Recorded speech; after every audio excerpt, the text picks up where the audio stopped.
Well, hey, um, I said that I would when Deb and I did the um, the program on loving through sickness and in health, that I would explain what my health situation was in 2014.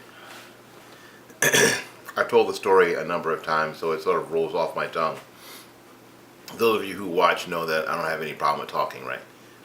So it was January, early January, January 6th, January 7th, something like that.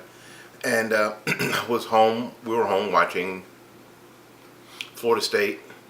We were big Florida State fans here at my house, and we were watching the national championship game against Auburn, and Florida State won. Yay! I was kind of nervous all day about it, but Florida State won the game, and we're really excited. I was really excited, and uh, Debbie went to bed, and my son Alex, who I'd watched the game with, he went to his room, and I was out here in the living room, and I was doing what I'm doing now a little bit, and I started coughing, and I couldn't catch my breath, and I was just coughing, and I could not catch my breath, and I started to get scared. So I ended up going into the bedroom and waking Debbie up and saying, I can't catch my breath, I can't breathe. I think I have to go to the hospital. And so she said, okay. And I came back out here and I sat down for a while. I was still coughing. I was doing a little bit better. But what I didn't know at the time was that she had already called my pastor and they were already praying. And they called 911. 911 came, and because I could talk to them, they didn't transport me. And they said if I started feeling bad again, not being able to breathe, and I told them I couldn't breathe, and the line they gave me was, Mr. Lawson, if you can talk, you can breathe. Don't you know that I know if I can breathe? I'm a professional musician. Excuse me. Excuse me. So I know if I can breathe. And so a few minutes later, after the paramedics left, I told my wife and I told Debbie and I told my son Alex that I gotta go to the hospital. So they loaded me up in the car and took me to the hospital. And the closer we got, the less I could breathe. The darker things got, really.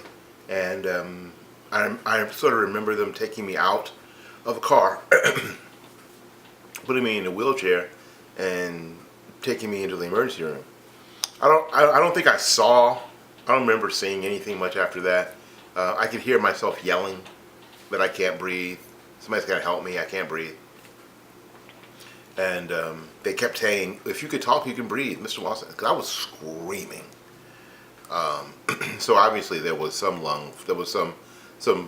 air coming over the vocal cords. But in any case, after a little bit, I didn't hear myself screaming anymore.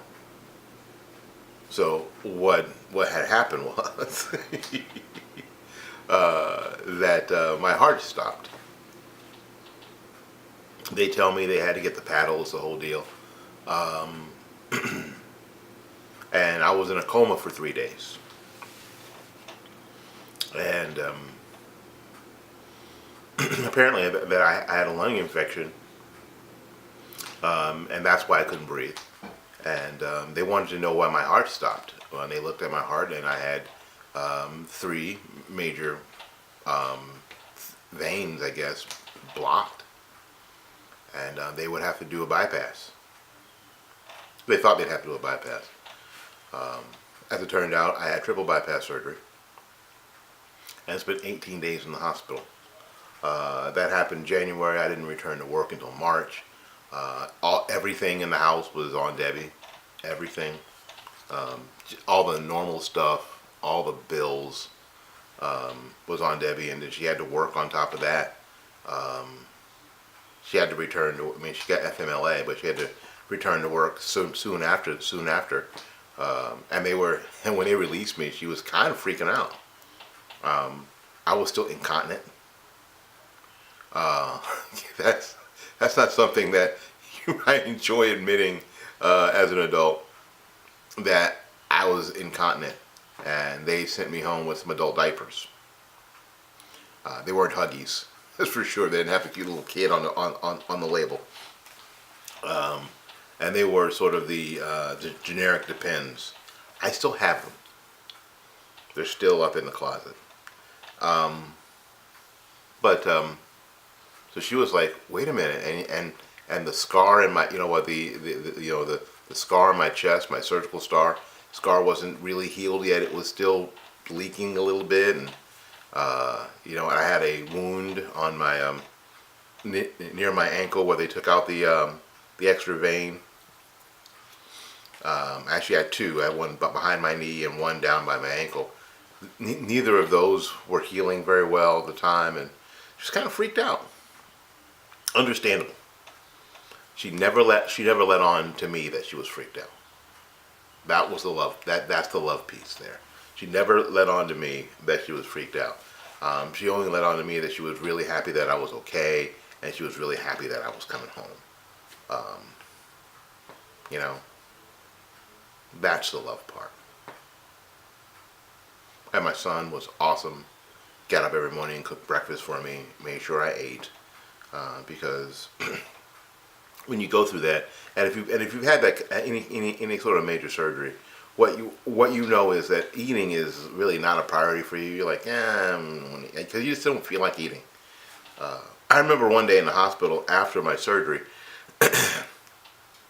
they brought me some salad, and I'm telling you, it was maybe I'm exaggerating, but it seemed like a mound of salad, because they were trying to get me to eat something. And there was so much food that I started to cry, that I was overwhelmed. I was overwhelmed. I can't eat all this. And they were just asking me, everybody in the hospital is saying, "Mr. Lawson, you have to eat." The housekeeping lady who cleaned my room every day would come by and look at my my breakfast tray or my lunch tray and say, "Mr. Lawson, you have to eat now."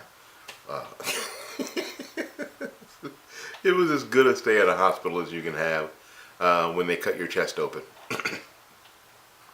But yeah, and I didn't return to work until March. Probably still a month too early, but I just felt like, I got to start helping again. I got to start, making some money and help pay some bills. So I did. I returned to work in March. My son drove me to work for at least a month and a half, because I was taking Percocet every day, at least two Percocet every day. So my son was a champion. Loved me through.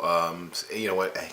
He didn't make the vow to love me in sickness and health, but he took it on, and I'm a blessed man because of it.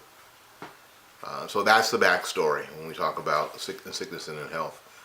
That's one of those things that we just don't talk about as a concept. We talk about that because we've lived through it. Get your friends to subscribe. Click the subscribe. The picture of Debbie is that you see there is a subscribe. And hit the notification bell. A little bell up there. Hit the notification bell, and let your friends know. Thanks so much.